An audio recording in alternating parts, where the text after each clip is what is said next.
छत्रपती संभाजीनगर औरंगाबाद महानगरपालिकेला सुरुवात झालेली आहे. प्रचाराची रंगत सुरू होणं झालेली आहे. काल फॉर्म छाननी झालेली आहे. जे पक्षाचे उमेदवार होते ज्यांचे फॉर्म सिलेक्ट झालेले आहे त्यांनी प्रचाराला सुरुवात केलेली आहे. याच बाबतीत आज आपण प्रभाग क्रमांक 16 मध्ये काँग्रेस पक्षाच्या अधिकृत उमेदवार यांच्याशी बोलण्यासाठी आपण इथे आलेलो आहोत. आपण बघूया त्यांचं म्हणणं काय आहे. त्यांच्याबरोबर येथील नागरिक सुद्धा उपस्थित आहेत. नागरिकांचेही म्हणणं ऐकून घेणार आहोत, समस्या जाणून घेणार आहोत आणि उमेदवार प्रभागासाठी काय करणार आहे हेही आपण जाणून घेणार आहोत. आमच्या चॅनलमध्ये सर्वप्रथम तुमचं स्वागत आहे. नमस्कार. आपण काँग्रेस पक्षाच्या अधिकृत उमेदवार आहात. आपला परिचय थोडक्यात द्या. माझं नाव रीनाताई राठोड आहे. मी अवघ्या 10 वर्षापासून इथे समाजकार्य करते. आपल्या पक्षामध्ये, आपल्या वार्डामध्ये माझं कार्य वगैरे चांगलं आहे. जेही कोणाची काही समस्या असेल मी सोडवण्याचा प्रयत्न करते. रीनाताई राठोड काँग्रेस पक्षापासून कडून उभ्या आहेत. आजपर्यंत आपलं प्रभागात झालेलं सामाजिक कार्य सांगाल का? इथे कोणाचं ड्रेनेजचं काम असो किंवा कोणाचं काही घरातले प्रॉब्लेम्स असो, निराधाराच्या फायली असो, राशन कार्ड असो, असे भरपूर घरातले वैयक्तिक सुद्धा जे कार्य आहे ती मी त्यांचे करून दिलेले आहे. माझ्याकडे बचत गट आहे. माझ्या बचत गटामध्ये भरपूर महिला आहे. त्यांच्या अशा भरपूर समस्या आहे जेणेकरून माझ्याकडनं जेवढं होईल तेवढं मी केलेलं आहे. आपण बचत गटाच्या जीवावर फक्त निवडणूक लढताय, हे कितपत योग्य आहे? नाही, बचत गटाच्या नाही. माझ्या जवळचे जेवढे माझे लोक आहेत, माझ्या महिला भगिनी, त्याच्यानंतर वडीलधारे असो, माझे बंधू असो. आपण आता सांगितलंय माझे जवळचे. राजकारणामध्ये कोणी जवळचं आणि कोणी लांबचं नसतं. हा, ते आहे, ते मी मान्य करते. कारण की कालपर्यंत आपण बघितलं एका नॅशनलाइज पक्षाच्या पक्ष कार्यालयावर काय धिंगाणा झाला. हो, पाहिलंय ना. परंतु माझं इथे काम आहे आणि माझा जन्म इथं झालेला असल्यामुळे मी सगळ्यांच्या घरामध्ये पोहोचलेले आहे. त्याच्यामुळे सगळे मला म्हणजे मी सगळ्यांना आवडते. काय वाटतंय उमेदवार म्हणून तुम्ही यांच्याकडे कसं बघता? आम्हाला असं वाटतं मदत करावी, हिना निवडून यावं, आमची मदत करावं. म्हणजे आमची संजय नगरची सुधारणा कोणीच करू शकत नाही आतापर्यंत. काय सुधारणा अपेक्षित आहे आपल्याला?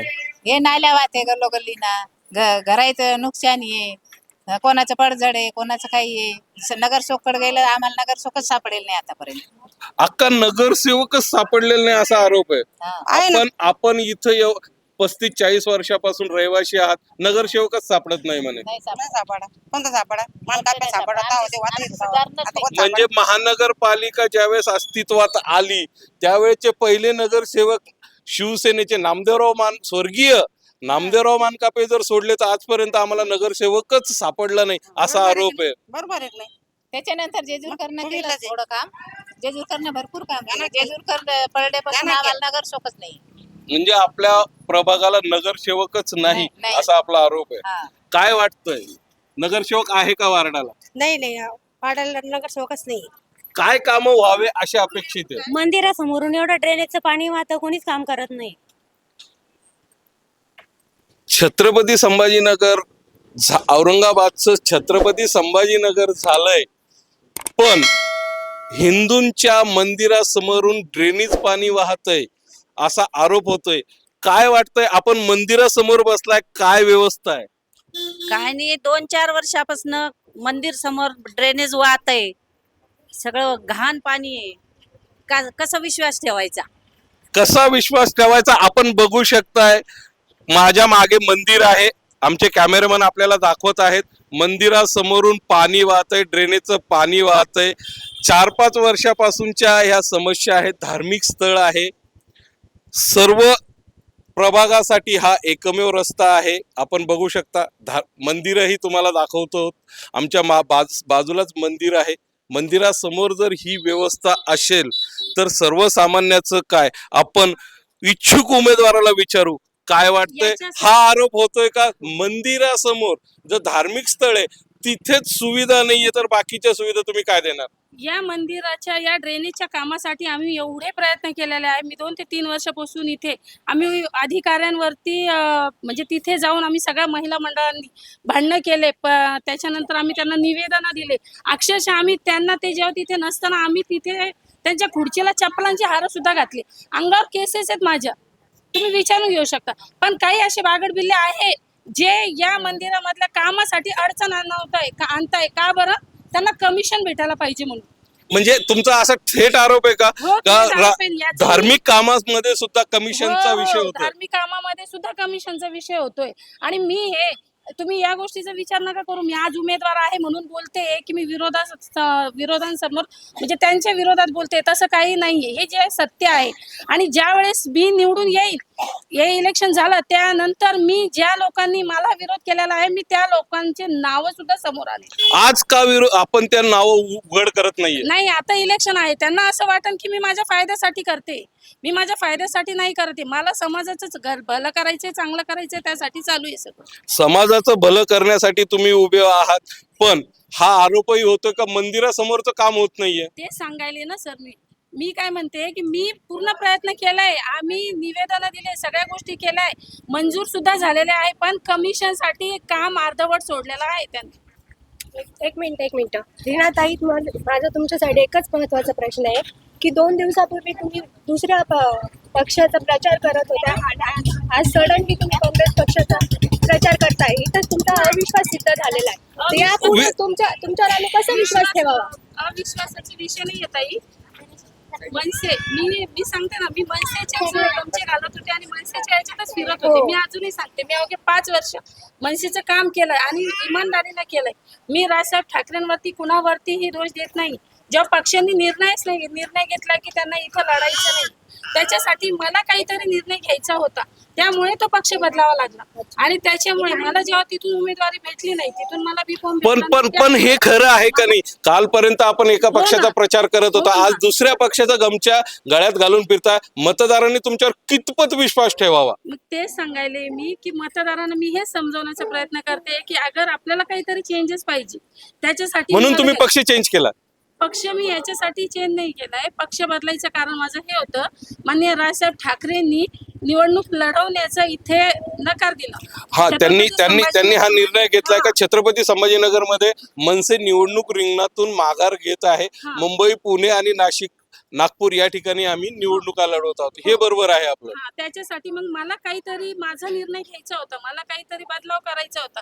त्याच्यासाठी जेव्हा मला काँग्रेस पक्षांकडनं ऑफर आली की बाबा आपल्याला तिकीट भेटतंय, तर मला जेव्हा लढायचं आहे, जेव्हा मला रिंगणात उतरायचं आहे, मला या लोकांसाठी काही करायचं आहे, त्याच्यामुळे मला पक्ष बदलावा लागला. या गोष्टी पण यांनी नागरिक म्हणून, मतदार म्हणून जो आरोप केलाय आपल्यावर, ते खरं आहे का नाही?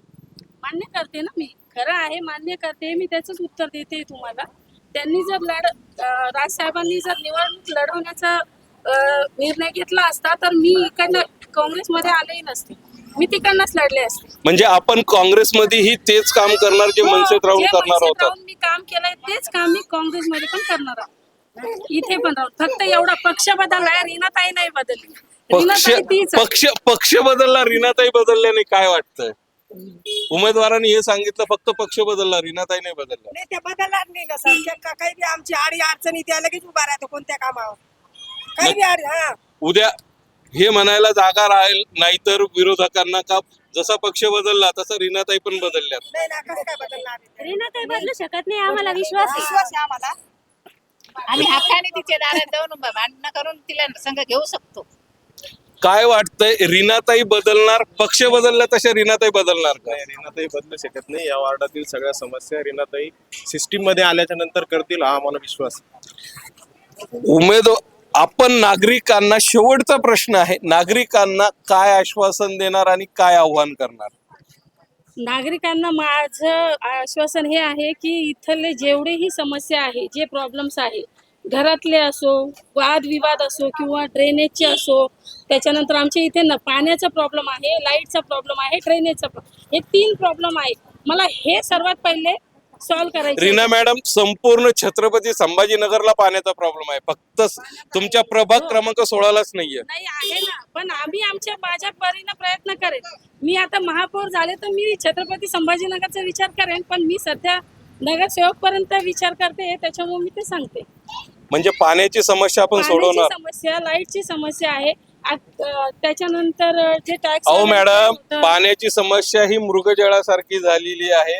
आपलं असं झालेलं आहे, धरण उशाला आणि कोरड घशाला. पाण्याची समस्या सोडवणार कसं? अहो पाईपच नाहीये तर नळात कुठून येणार? पाईपलाईन नाही ना, तर आता पाईपलाईन धरणामध्ये पाणी आहे, पाईपलाईनची सुविधा करूया. माझ्या परीनं मी जेव्हा सिस्टम मध्ये आले त्यावेळेस माझ्या परीनं कोणते कोणते प्रयत्न करता येईल ते प्रयत्न मी करेल ना, मी ते म्हणते तुम्हाला. ओके, अजून त्याच्यानंतर लाईटचं आहे, इथं लाईट वारंवार जाते. त्याच्यानंतर मीटरचे प्रॉब्लेम्स आहे, ड्रेनेजचे प्रॉब्लेम्स आहे. प्रत्येक वेळेस प्रत्येक घरामध्ये चॉकअप होतो, याच्यासाठी बदला. आमचे रस्ते इतके खराब आहे, आता तुम्ही लाईव्ह ही बघितल्याच आहे. 40-50 वर्षापूर्वीची वसाहत आहे. 50 वर्षापूर्वीची ड्रेनेज लाईन टाकण्यात आली होती, तीच ड्रेनेज लाईन आहे. याच्यावर मोठा फ्लो आहे, ड्रेनेज लाईन बदलल्या गेली नाही. संपूर्ण छत्रपती संभाजीनगर शहरातली ड्रेनेज लाईन बदलणं महत्वाचं आहे, पण त्याकडे दुर्लक्ष होत आहे. हो, होत आहे ना, कारण कोणी नाहीच आहे ना इथं, लक्ष देणारच कोणी नाही ना. लक्ष देणारं असल्यावरच होईल ना. अवघ्या 10 वर्षापासून आता इथं नगरसेवकच नाही. समस्या घेऊन जायच्या तर कुठं जायच्या? आता आमचे सगळ्यांसोबत चांगले रिलेशन आहे म्हणून कोणी फोन करतं, ताई हे प्रॉब्लेम आहे, सॉल्व्ह करून द्या, लाईट गेली म्हणा किंवा रस्त्याचं. आता परवाच्या दिवशी आमची शीतल कपाळे इथं तिचा पाय फुटला, कशामुळे? तर इथे ठोकर लागल्यामुळे. म्हणजे आपण मतदारांना हे आश्वासन देता 24/7 तुम्ही त्यांच्यासाठी उपलब्ध असणार? अवेलेबल आहे, 24/7 अवेलेबल आहे. जेव्हाही माझ्या मतदारांनी मला फोन केला त्यावेळेस मी त्यांच्या जास्तीत जास्त 20 मिनिटांमध्ये त्यांची मी कामं करून देईन, हे मी आश्वासन देते. धन्यवाद मॅडम.